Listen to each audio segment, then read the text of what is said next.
Good afternoon, everyone, and welcome to the Denton County Friends of the Family Facebook page. My name is Cassandra Berry, and I am a community educator with Denton County Friends of the Family. In that, I have the opportunity to go out and make presentations, be it virtually or live, regarding the realities of domestic violence and sexual assault. For those of you who are familiar with us, you know that we are agency for now 40 years plus, provide services, free services to those impacted by sexual abuse, domestic violence, and we do that while partnering with our community, and we promote safety for our clients and for those that we serve.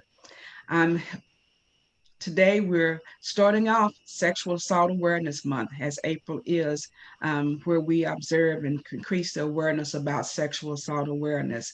And our first event is today's community conversation, where we will talk about the hidden yet pervasive realities about sexual abuse within our African American community. This program is titled Shhh, Secrets in My Hood. And that title was chosen because of just what I just mentioned, it being hidden, not something that is regularly or openly discussed. And so, what we want to do is to bring more light to those realities because what we know about education and that is key to prevention. And so, today I have a group of women here with me who will take part in this conversation, and I want to say thank you to each of you who are a part of this, who have agreed to be a part of this program today. For those of you on Facebook, if you have questions or comments that you would like to make during this live presentation, we encourage you to do so. Those will be monitored. If we have time and receive questions from the audience, we'll try to take them at the end of our session. This format and this theme was presented last year, and we did this in response again to Sexual Assault Awareness Month, where we had a person to share their story about um, their ab- abuse they received as a child. I mean, there's no other way to put it. We don't want to, dance around and just call it what it is. And so I've reached out to a lady that I've known for some time, who I had the opportunity to, little known fact, we used to attend the same church. And also, we share a birthday on the same day, May Woohoo! 6th. Yeah, Yes, we got that coming up. And she has agreed to share with us her story of what occurred in her life when she was a child. So, Trish Anderson, she has 28 years within the health and human service profession. She is a quality assurance director at Denton State Supported Living Center. As I said, she has a birthday coming up. Was born in 1971. She has a Associate's Arts and Sciences degree in rehabilitation at South Plains College. She has a Bachelor of Applied Arts at UNT. Her goals and aspirations, and I've seen this at work, is to serve others while serving God. Her ministry is the Antioch Arms Leader. She does community outreach, and among her hobbies are serving with outreach in the community, everything Dallas Cowboys. So I guess you're looking forward to next season. of course. Feeding the homeless. I've seen her in action doing that. Fishing and spending money and time on her nieces and nephews. And so, Trish, again, thank you for the courage that you have to share with us today your experience. And following that, we'll talk about that a little bit more, and then I'll introduce my other two guests. Um, Trish has a relationship with friends of the family, and that we took part in a unique art experience a few years Mhm. ago. So, anything you would like to say about that before you go into your story, you're welcome to do so at this time. Trish. I remember when you uh, brought it up on Facebook about the project that was coming up, and at first, I didn't pay it no mind, but then I started thinking more and more about it, and the reasons behind it, and it's just something that I felt like I really want to be a part of, and being there with other ladies and just reading the statistics and just seeing that you're not alone, and just I just felt like it was something I really needed to be involved with, and I was so proud of that project. It was fun, and it was a chance for me to just release some things. Also, you hide things for so long, so it kind of helped me start the beginning stage of just coming out with stuff. So that's what that project did for me. Absolutely. And we were glad to have you to be a part of it. So I would ask that in your own way, in your own comfort and space, to tell us a little bit about your story. My story. Okay, first of all, I have to admit right now, this is not my entire story. Um, some things have to remain a secret, and that is for the protection of my mother. And if you know me, you know that I take care of my mom, and I'm very protective of my mother. And it's just some things that are between me and God right now, and a handful of people. Um, you forget things, but you really don't forget. As a black woman, we tend to try to be superwoman. We try to take care of ourselves and everyone else. Even as little girls, we tend to be those caregivers. We feel like we must protect others, and that's why I am. No matter what you're going through, you try to be their protector. Um, I don't care what anyone says. Everyone has this secret in their family. It may be deep, long years ago, but that secret is in many families. The one that no one talks about. You just keep that side eye on that person that you know to keep the side eye on at those family gatherings. I'm almost 50 years old, and I can count on one hand the people that know my entire story. Um, whew. Okay, I said I want. I'm not gonna lie. I'm nervous.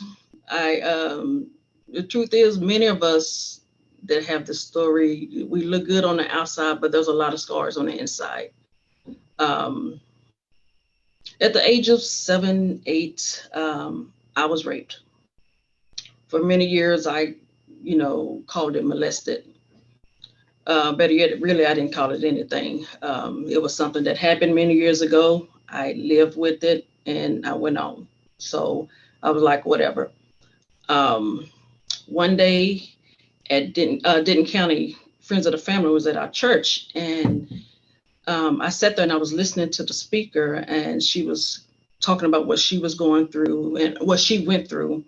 I sat there and I thought, oh wow, um, and some stories are worse than others.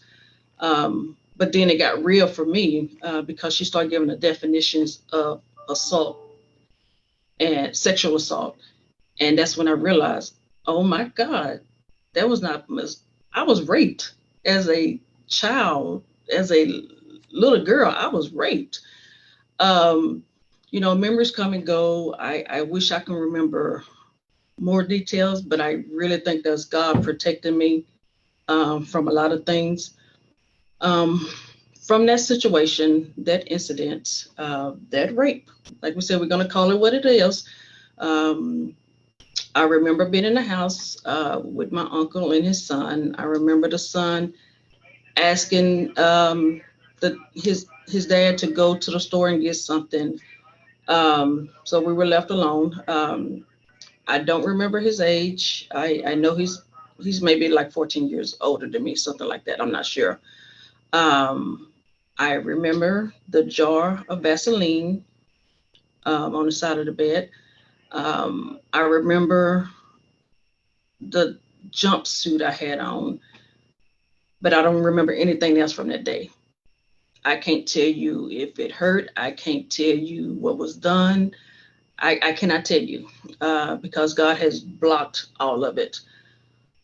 The next day, I remember, I guess either I started bleeding or I got sick. I'm not sure. I think we were at church. I couldn't tell you. But I remember next being in the hospital, being sit up. I was sitting on the table, and I remember as they were asking me who did it, and I told who did it. Um, I, I don't remember nothing else from that day. The next thing I remember from the incident is being in the courtroom. I remember huge, large brown seats. I can't tell you what they asked me or who was in there. Um, all I remember, my mom took me and we got some cherry sour candy afterward. That's all I remember from that day. I can't tell you what happened to him, but I know he was gone for a long time. I've never asked what happened. Even as an adult, I really don't care at this moment in my life. I mean, it's done, but I don't know what happened with him. But I know it was many years before I saw him again. Um, I do remember the first sighting, or the first gathering when the two of us was in the same room. I do remember someone asked me if I was okay. I can't remember who asked me that. I remember people watching me. I don't know if they were watching my reaction or what have you. Um, so really, to me, he's just a man walking the earth. I can truly say I've grown because I have actually prayed for him. I, in my heart, I have forgiven him. And as I said at the beginning of this, I can't tell the whole entire story. So, but I can say not only have I forgiven him, I've forgiven others. And that's how I'll just leave it like that. Um, I've gone through a lot, but yet I'm still standing. Um, I'm still a protector of my family. So me doing this live, this is a big step.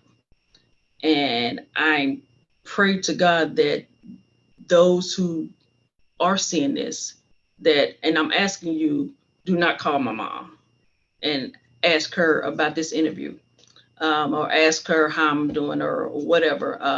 Please do not bother her with that. She doesn't even know I'm doing this. And, mom is not on Facebook, so there's no reason for her to even hear or see this conversation. Um, so those of you who know me, please, you know. Maybe one day the Lord will release me to tell the entire story, and I will. Um, I do think we need to speak out more about this subject. I just wonder if parents still do talk to their kids, about stranger danger, but not just stranger danger, but friends, family danger.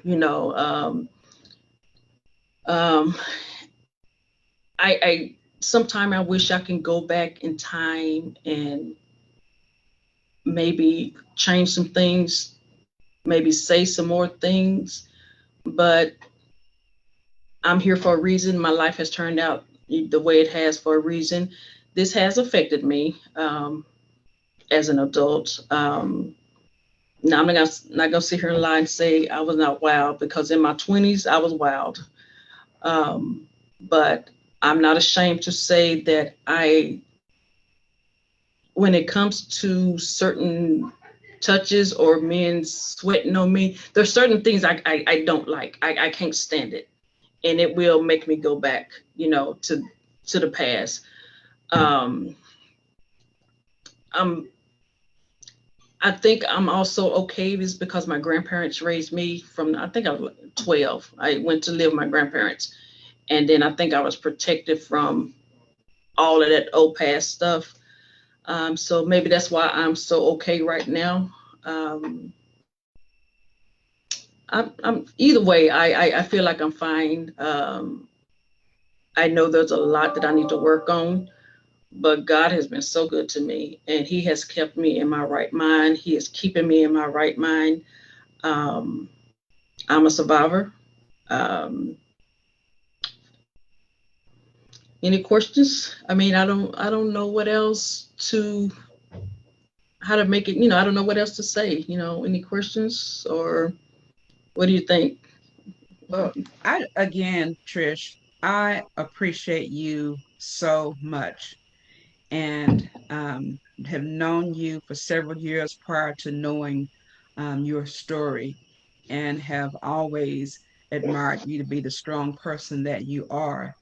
And know that the people who are listening, some are commenting, thanking you for your courage, saying how much they love you, and they applaud you for being so courageous. And I would just reiterate for the request that has been made to not share this experience with your mom as has been requested, that people honor that Yeah. you've taken a bold step.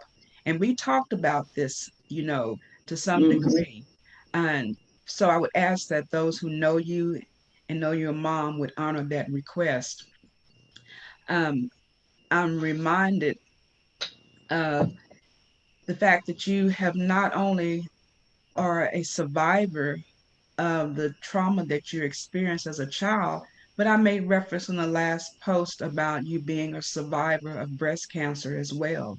And so you've jumped a lot of hurdles. You've been an overcomer of several things within your life. But there are some key things that you said in your story and sharing that are constant themes for survivors and victims of sexual assault, especially at the hands of a family member. And so, because of that, I wanted to include in this discussion persons who have worked with survivors, um, who have experienced what you have or similar to it, and to share their knowledge. And we walk away with some teaching points, with some things to Hmm. know about how we can support our community, how we can make ourselves available for Hmm. our family. And as they come and after I introduce them, whatever questions that they may have of you or statements that they would have, would invite them to do so at this time. First, we have with us Brittany Cannon. Brittany's life quote is life is change, growth is optional, choose wisely. And that's by Karen Kaiser Clark.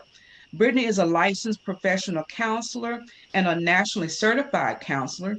She graduated from Texas Women's University in Denton with a Master of Science in Counseling and Development. Brittany's experiences include nonprofit organizations, private practice, domestic violence agencies, public schools, and inpatient psychiatric hospitals. Currently, Brittany works as an inpatient case analyst, behavioral health for Cigna. Brittany has formerly served on the board of Denton County Friends of the Family, which, as you know, is a nonprofit agency, and she has worked with um, our agency as a volunteer even after her appointment of being on the board. She lives in McKinney with her husband, with her two sons who are 13 and 9, and with their cherished and loved legend who is their labradoodle. Labradoodle. In her free time, Brittany enjoys reading, baking, painting, walking each and every single aisle at Target, but most free time is spent at her children's athletic games. Also with me is Maya Desi, who is a child and adolescent counselor at Denton County Friends of the Family. Maya attended the University of Texas at San Antonio for her undergraduate degrees in anthropology and later earning a master's at Texas Women's University in clinical mental health counseling in 2018. This past year, Maya decided to meld her personal passion for yoga and wellness into her professional experience by completing a 200-hour teacher training from Yoga from the Heart, a studio in Capel. Currently, Maya is being trained in EMDR, and I'll let her tell you about that form of behavioral counseling to further increase her knowledge and counseling skills to support individuals that have experienced trauma. At Denton County Friends of the Family, Maya works with children, teens, and parents that have been impacted by domestic violence and sexual assault by providing individual counseling or play therapy services. Maya also runs 3 virtual counseling group services for preteens and teens. Outside of work, she enjoys spending time outdoors, playing video games, and baking. So, a common thing that Maya and Brittany have is that your love for baking, along with your professional counseling. So, I just have a couple of questions I would like to ask, and I'll start off with you, Brittany. Again, thank you for being here, and thank you for the work that you have done and you continue to do with Denton County Friends of the Family. In listening to Trisha's story and having heard similar stories, what are some of the factors that contribute to a lack of sexual abuse being reported in the African American Black community? And before you go into answering that, again, I invite you to offer any statements that you would like to make to Trish at this time. No, I want to say to Trish, the courage. I don't necessarily see it as strength because sometimes strength can break us too. I think it's the courage to step forward and share your story in whatever way that you want to. You have that right. You have the right to decide how much to disclose, how much to keep to yourself. That's your Mm-hmm. space. And I think that honoring that for yourself, um, but also acknowledging the truth, um, is really difficult to do and amazing. Boundaries are important, right? They keep us safe, they keep us healthy, they're Mm-hmm. necessary. And so you just created a boundary out of something that overstepped all of your boundaries, right? In your childhood that you had no control over. So thank you for sharing. It's really, really appreciated, and honoring yourself to share in the way that you can without creating more damage for yourself. And I think there's so many layers to that question. Cassandra, we can go back as far as we want to in history where Black women were raped and abused and, taken to do whatever, by their slave owners. We can go that far back. Um, we can go, to our current history, and how I think most of us feel unprotected as Black women. Um, I think I heard a colleague say it's tempting to invalidate our own experience if we have historically been invalidated by others, right? And so reporting sexual assault, sexual abuse by Black women is difficult. Our bodies are challenged, our shapes are challenged, how we carry ourselves are challenged. And none of that is an invitation for someone to invade your personal space, rape, Mm-hmm. abuse. None of that is. Um, but I think there's this culture too that tells us um, we have to protect all within, our Black men, our children, our families. We have to protect. And that's what we've been taught, right? I think, Mm-hmm. most of the people in the Black community have heard the phrase, what happens in this house stays in this house. It's nobody's business but ours. And so then we perpetuate this continual cycle. And then I think there's the fact that it's not believed all the time when it is stated, or when it is said, well, you're lying. Why would he do that? You know, he takes care of this household. She takes care of this household because it can be females too. Mm-hmm. Um, and so I'm not going to disrupt the household. And so it lessens, just in those things, it lessens the desire to tell. Because if nothing is going to be done, or you're just told, well, you know better than to go around him, stay away from them, right? Um, he's crazy. They're this, they're that, as if the onus is on you for someone abusing you and taking advantage of you. And I think there's some statistics. It says for every Black woman that reports rape, at least 15 Black women do not report rape. 1 in 4 girls will be sexually abused before the age of 18.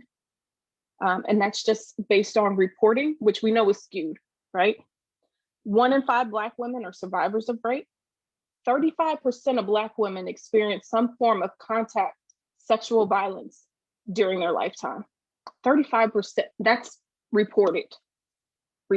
And 40 to 60% of Black women report being subjected to coercive sexual contact by the age of 18. So that's abuse, right? That's assault. That's invading my space. That may be rape, but it's abuse. And I think it's important to call it what it is. 17% of Black women experience sexual violence other than rape by an intimate partner during their lifetime. Again, reported, because we at times don't feel like we have the space to report. It's not believed. And there's so many other factors that we consider, as opposed to just saying, I'm going to step out here in this phase, and say what I need to say. And I find it interesting that that ownership, that onus of that, Brittany, can happen within us in our childhood. You know, Mm-hmm. that we take that on as though it's an innate behavior. Um, so this interesting, how you made your comments around that, because with this happening so early and then taking on the responsibility of keeping it a family, secret, and holding that, it's just like it's something that we're born in to know that that's what we're supposed to do. How Mm-hmm. interesting. It's detrimental. It creates unhealthy relationships. It creates continued trauma, lack of self-worth. I heard you say, Trish, you were wild. No, you weren't. You were living out your trauma. It's not that you were wild. It's that, you were never valued, right? And never connected. And so trying to reshape your trauma into something that was acceptable. I'll do what I want with my body. I'll sleep with who I want to. I'll engage how I want to. And that way I'm in control. And so it's, and then there's the opposite spectrum of that, never wanting relationships, never wanting to engage because of that guilt and shame and how it projects into our lives on a daily basis. Yeah, and how the historical context of who we are as African American women dating back to slavery has such a strong impact on how we perceive ourselves, and how we may approach reporting or not reporting. Right. So, Brittany, how does one heal from abuse? How does one heal from sexual trauma? I think the first thing is acknowledging it. I think a lot of people have the experience that Trish does or did. You've repressed that so much you can't even put all the pieces together, right? And I think a lot of times it is that moment of wow, that moment of clarity where you realize this is what that was, this is what that is. Um, and I think acknowledging it initially is huge, because you can't heal what you don't acknowledge, right? There's a process of understanding that it's not your fault. And that's really, really hard, much easier said than done. It's not just, oh, that wasn't my fault, and we move on, right? A lot of times that individual is still around. And so you have to build this wall to um, be able to integrate and engage, right, with family, but keeping a distance. Um, and I think the healing comes from the honesty, the awareness, the willingness to tell someone. I don't care if you're, 98 and you tell someone about something that happened, when you were 6, 7, 40, whatever age. It's important to share that, because I think there's a release in expressing that story, and verbalizing it, right? Because a lot of times when we put the words to things in our head, we hear them a lot differently. And so just being able to acknowledge and accept that. Therapy is amazing. I here, and I know this is going to be met with some opposition, so let me state what I'm saying. I love the Black church. Um, I'm a spiritual woman myself, but it's not always the place to go to for support and counseling and disclosing that information, right?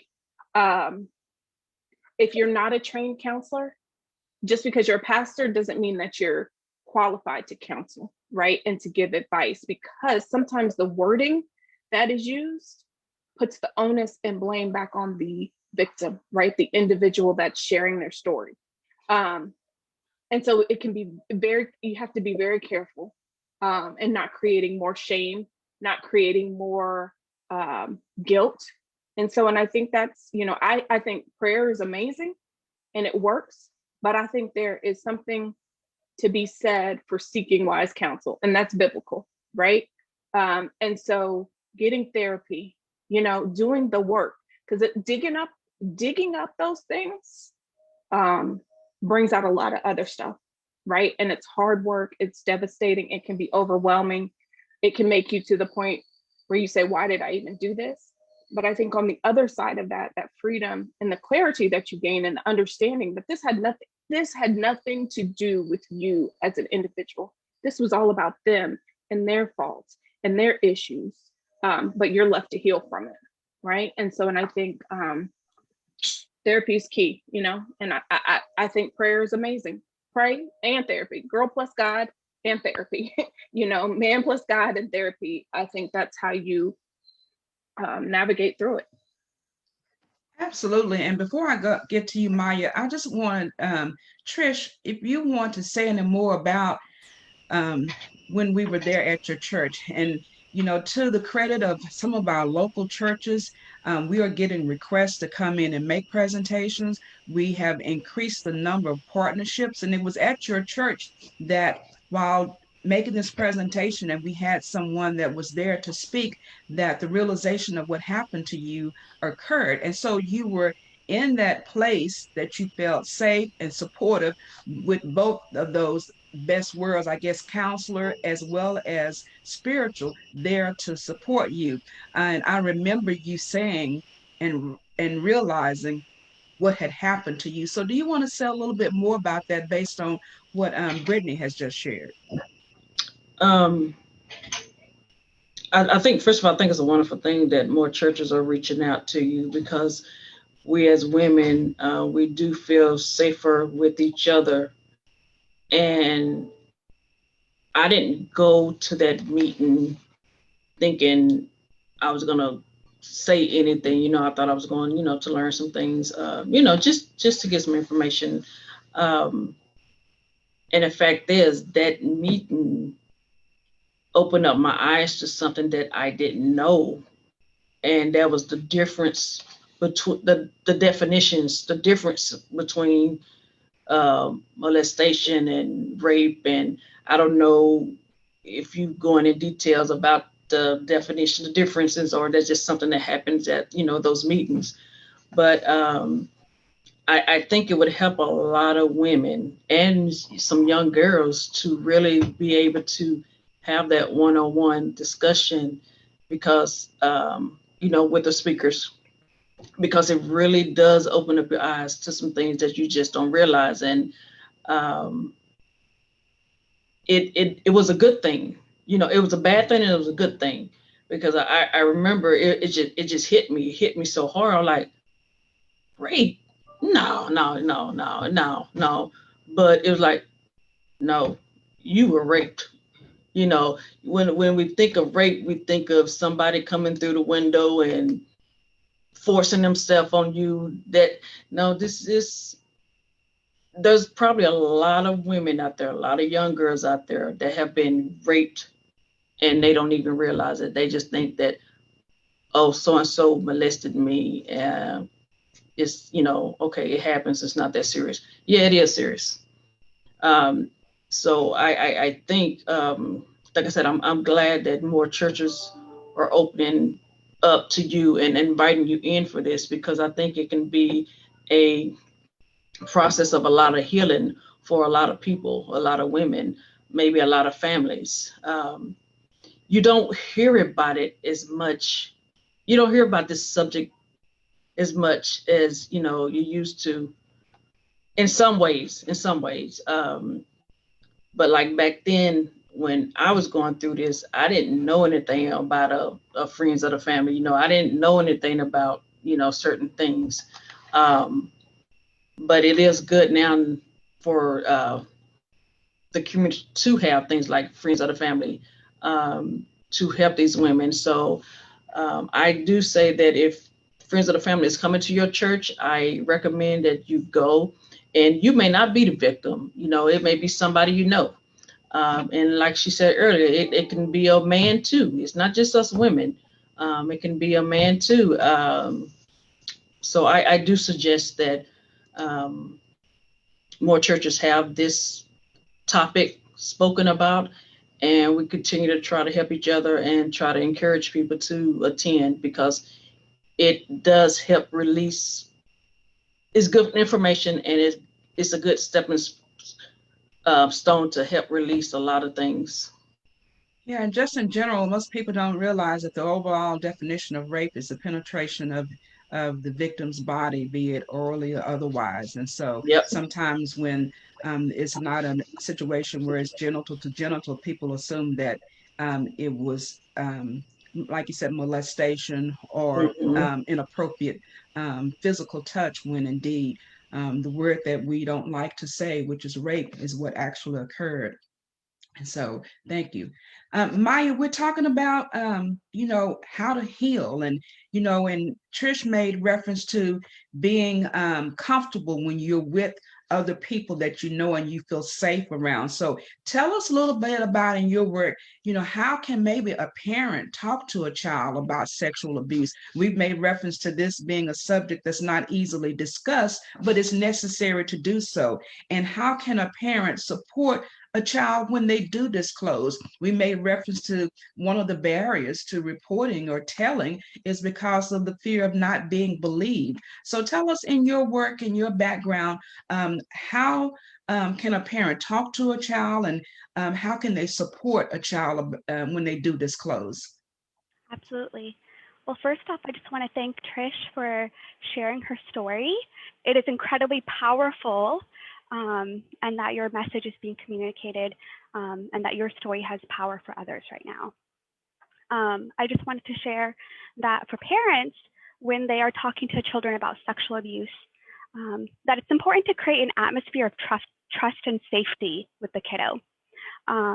With parenting, this with this topic, it is hard to talk to children about it, but it is incredibly important. Um, as Brittany mentioned earlier, 1 in 4 Black girls are raped and sexually assaulted before they are 18. And so it's vital that we are having these important conversations.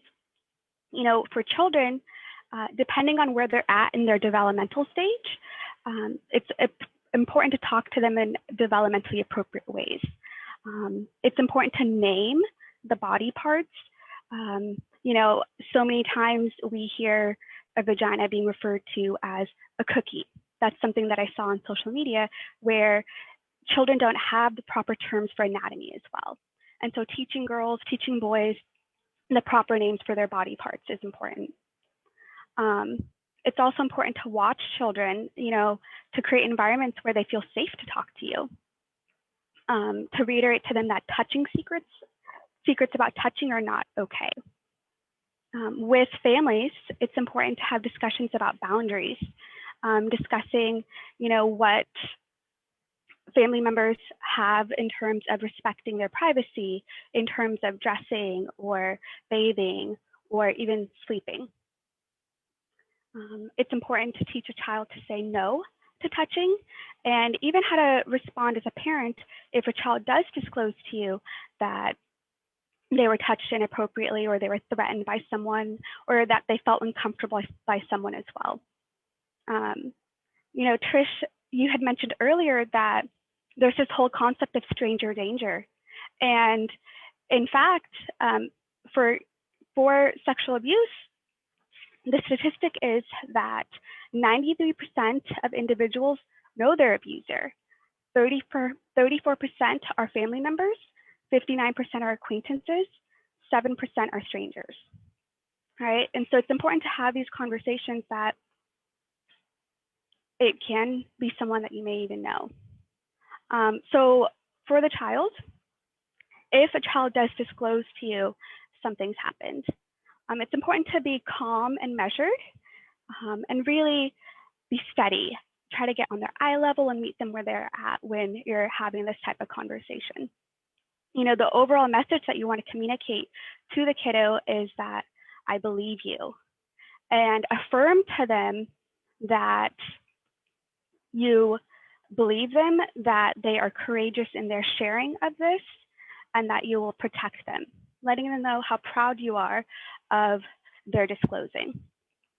Um, every 9 minutes, CPS actually finds evidence for the claim of sexual abuse against a child. So it's happening. It's happening, and it's important to believe your kid. And when that happens, it's important to seek professional help. It's important to seek out that help where you're maybe taking the child to get physically checked out, take them to the doctor, take them to the hospital. Go ahead and make a CPS report and have them investigate and do that work while you're able to be with the child. Really look out for them and be there for them. Lastly, there are resources here at Friends of the Family that can also help an individual at whatever age and stage they're at.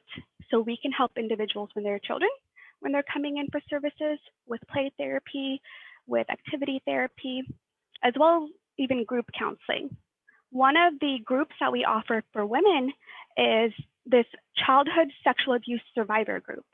And so that's something that we also provide as well. We also have this program with one of our staff counselors. Her name's Winray, and she is an EMDR trained therapist. And so Cassandra, I know you mentioned that earlier, and I will get a little bit more into that. EMDR is eye movement desensitization and reprocessing. And it is an evidence-based therapeutic modality that can really help a survivor mitigate the effects of PTSD. And so our staff counselor here works with those individuals that have experienced a recent sexual assault in order to reduce the effects of PTSD, trauma, those effects that could happen when someone has experienced a sexual assault. And so that's something that we also do. And then earlier, Cassandra, you talked about the prevention and education team going into churches. And so that's another way that we can continue to impact the community, because sexual abuse does not just impact the child, it affects the family system, it affects the community, and there's ways that we can look out for one another and protect and take care of each other. Yes, and then within our prevention, education, and awareness program, for which I'm a member, we go in and we make presentations at schools, starting with pre-K, talking about safe touch, talking about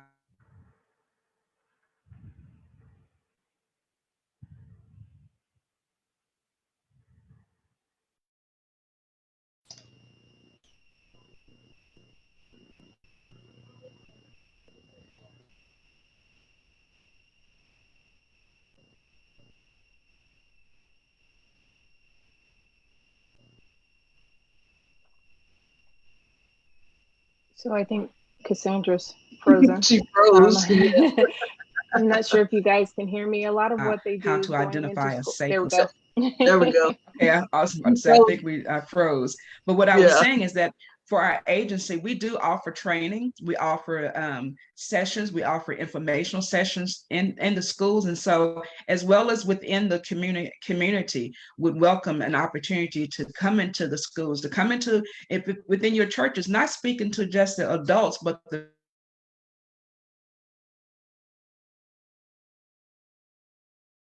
preschool classes, important for students. If you all don't keep moving, I won't know that I'm not frozen again. To know that what safe touch is. Um, let's talk a little bit more, Brittany, if you will, about how this sexual abuse trauma impacts the African American female in relationships.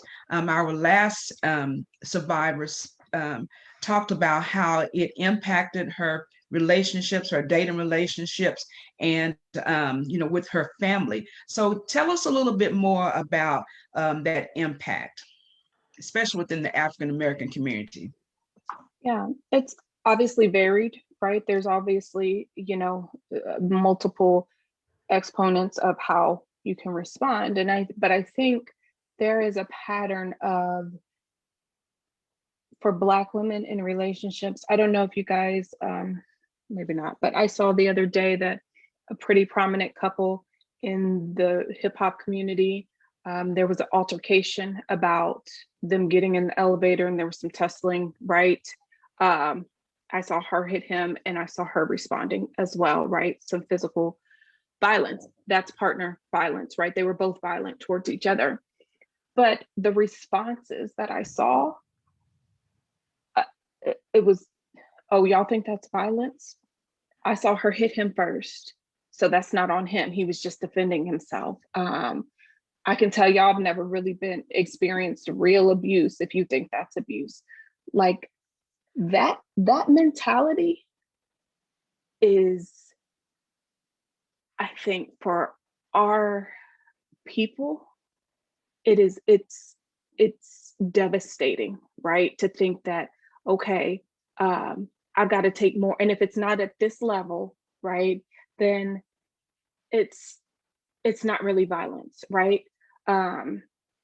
If you got up and you stood up, it's okay, right? And I think that we have that same response, and that starts because of the lack of support in homes, right? The lack of understanding of my value as an individual, because there's things that, and it's not a criticism, right? It's understanding the culture of our homes, right?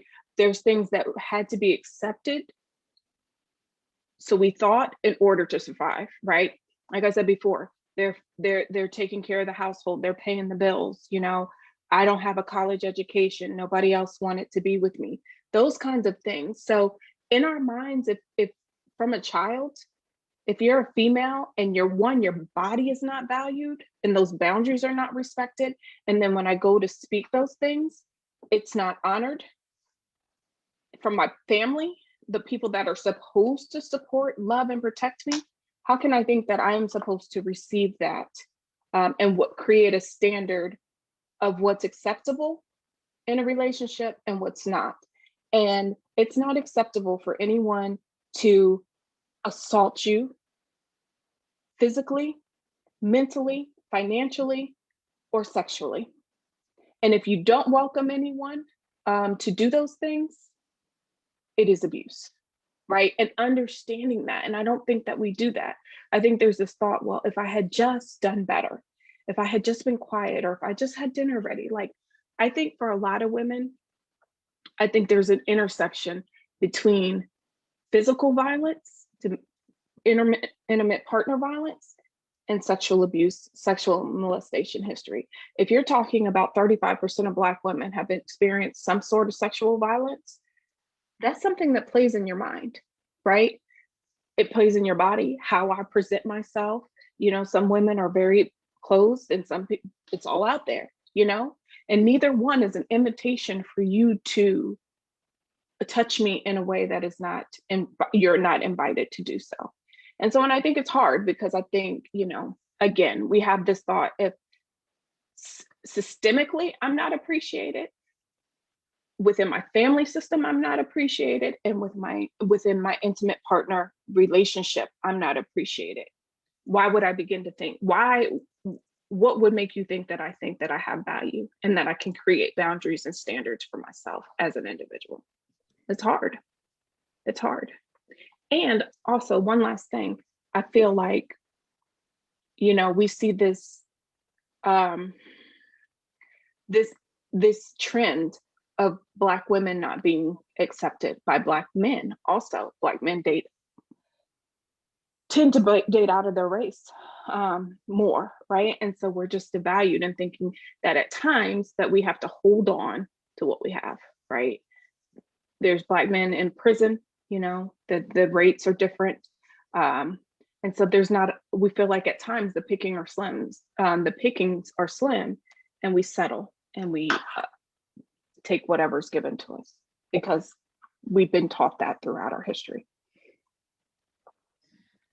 And Brenda, say a little bit, both you and Maya might can be able to say a little bit about um, the normalization of this. You Mm. made reference to, um, you know, well, the onus being on the child to know better than to be around in a scene from Chris Rock's comedy show. One of his comedy shows is Uncle Johnny, stating that everyone has that uncle in their family who's a molester, and that when is asked where the children are, to hurry up and get the children away from Uncle Johnny because you know how he is. And then if one child was around Uncle Johnny and was raped and or molested, then the child is blamed for having been taught better than to be alone with Uncle Johnny. And so it was devastating for me, using your word, how the reaction to an audience that looked like 1,000 of people, primarily Black people, just laughed about that as though, yeah, everybody has one of those molesting uncles, and that the kids better know to stay away from him. And if something happens, as he was saying in his little skit, that the mom told the child, well, you just have to walk it off. And I thought, look at all the people there in this audience who are relating to that, and how normalized that is within our community. So, talk a little bit about that. And um, Maya, if you want to add in anything, as well as Trish. It's very normalized. There's a sexualization from a very young age of girls. Um, you know, and it's very normalized, and because it's happening so frequently in our homes, right? And it may not be your immediate family members, but it is someone, usually, like Maya said, within your family. And again, male and female. And so knowing that it's just uh, interwoven as part of our homes, and that's okay. Again, shake it off. Like, what are you teaching the child that experiences that? Imagine the weight of carrying that as a kid. For Trish, being 7, 8 years old, carrying the weight of that. And, not saying that this is your experience, but you went to the hospital due to bleeding. That impacts your body, right? And that might be something that you are dealing with for years, for a lifetime, right? And so then it's, what did I do to cause this to myself? Um, and the normalization, uh, I can't think of anything else to say, but it has to stop. It's not okay. And that pressure you're putting on our children, um, to atone for someone who has an illness, a sickness, and is assaulting children, abusing children, raping children. Something needs to be done about that so it's not continuing generation to generation to generation. Because a lot of times you find that one person is assaulting multiple generations. You'll tell your mother, oh yeah, he touched me too, and now it's my child. Why are we doing that? Why are we allowing that? Why are we thinking that that's okay? That we don't deserve better and safety in our homes and in our families? Well, when we're making presentations to the schools, if a child reveals that something similar or something, an unsafe touch has happened to them, then it's our responsibility to make that school counselor aware, so that they can do due diligence for the commitment that they've made to that profession. And so, while some people ask us, why would we go in and talk to children as early as pre-K, it's for this reason. Maya, do you want to say anything about, again, the resources that are available? And then I want to, Trish, have you to offer any other remarks that you'd like to make, what you would really want people to take away from being a part of this conversation today. So, Maya. Absolutely. Absolutely. Just to reiterate the resources that we provide here at Friends of the Family, we can provide legal resources. We can provide advocacy as well, accompaniment if you're needing support going to the hospital or going to court as well. We provide individual counseling services for adults, children, at any stage in their life as well. And so we can support survivors who don't disclose as a child, but later in life they're processing as well. We provide group counseling services, and group counseling is wonderful because it can really help normalize their experience and know to an individual that they're not alone. We have some specific groups like a childhood sexual abuse trauma group, as well as a sexual assault group, support group, along with parenting support groups as well.